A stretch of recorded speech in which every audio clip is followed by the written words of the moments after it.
আমি নিশা। আজকের গল্পের নাম শেষ চিঠি।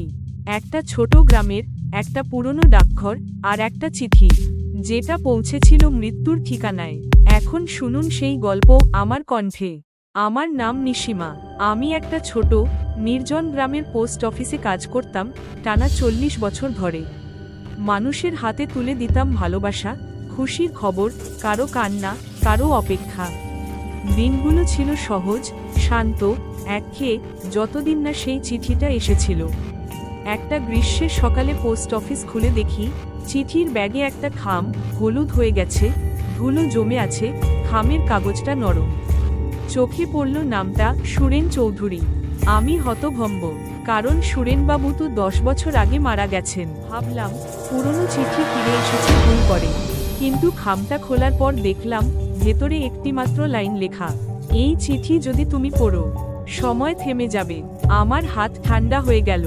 আমি চুপচাপ চিঠিটা ফাইলের নিচে লুকিয়ে রাখলাম।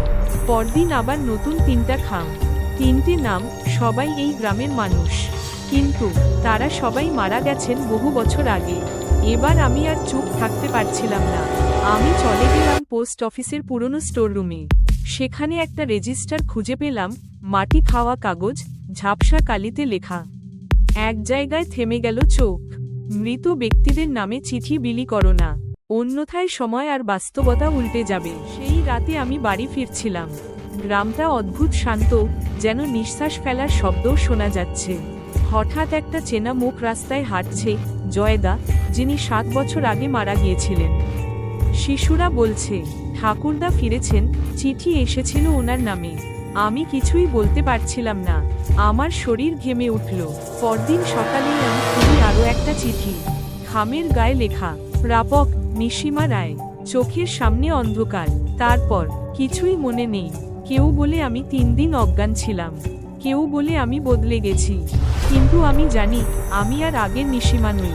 আমি এখন সেই ডাকঘরের শেষ জীবিত প্রাপক, যার নামে একদিন মৃত্যুর চিঠি এসেছিল। শেষ চিঠিটা কার নামে ছিল জানো? হ্যাঁ, আমি নিজেই। हेलो दोस्तों, अगर वीडियो अच्छा लगे तो लाइक, कमेंट एंड शेयर ज़रूर करना। मिलते हैं अगली वीडियो पर।